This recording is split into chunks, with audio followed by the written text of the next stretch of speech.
Hey, what's up, guys? This is Kimberly from the Calcasieu Parish Public Library. Today we'll be doing a do-it-yourself photo to canvas project. So for this project, you'll be transferring a photo onto a canvas. Each project is going to come out a little differently each time, depending on what amount of glue and materials you use. So you'll start with a canvas and a photo printed on plain paper, not photo paper. You'll need a sponge and a brush to spread around the glue. You'll have a lot of glue. If you don't want to ruin a brush, you can use a sponge on a stick. Please remember to prepare your space adequately because this is a very messy project. So if you're ready, I am too. Let's get started. So this do-it-yourself canvas photo transfer project doesn't need a lot of extra supplies, but it's really messy, as I said earlier.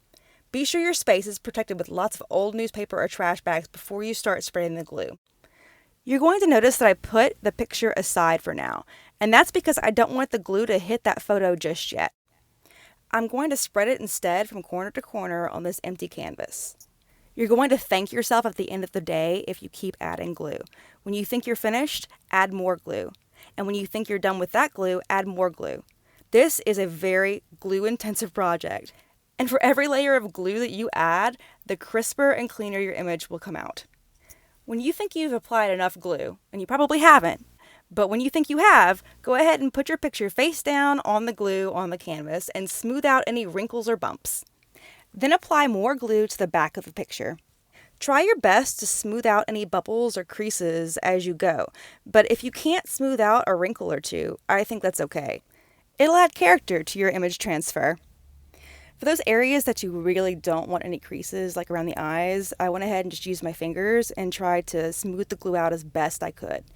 Try to be mindful about the newspaper underneath your canvas. It's entirely likely that you're going to glue some pieces of that newspaper to the back of your canvas.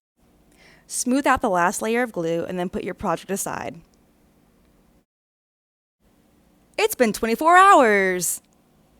So go ahead and spread your newspaper out and put your canvas back in the center. It should be dry by now. This is where you'll get your sponge and your cup of water.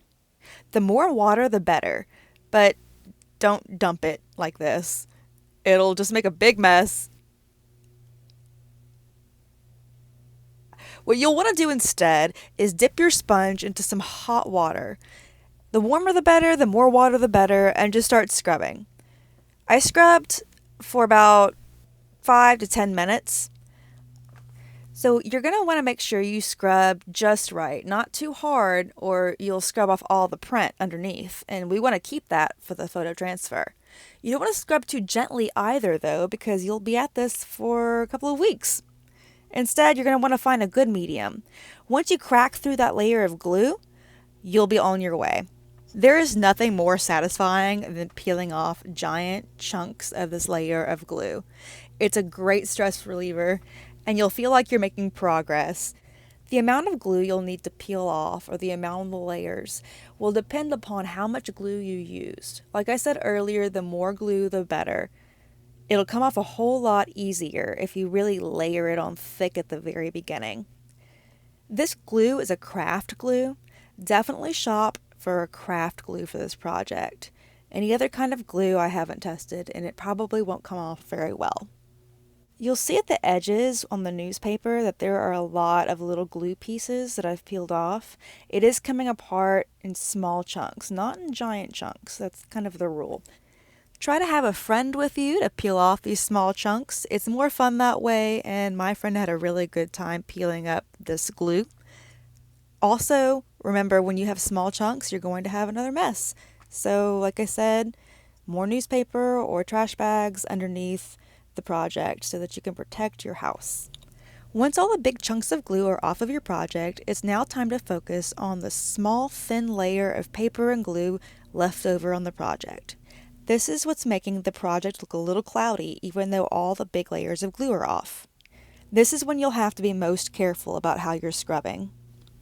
You'll see that I'm applying just a little bit of pressure here and there. Be very generous with your water. Use a lot to loosen it.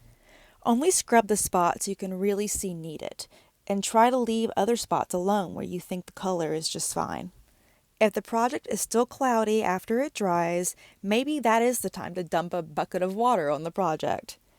The more water the easier it's going to be to get that final thin layer off. Go back over it as many times as you need to get the desired finish. Once you're done scrubbing off the little bits of paper, you can even go back over it with one final layer of craft glue to give it a stylized, glossy look. If you enjoyed this project, let us know how you did. Visit www.calcasieulibrary.org or go to our Facebook page for more videos just like this one. See you next time!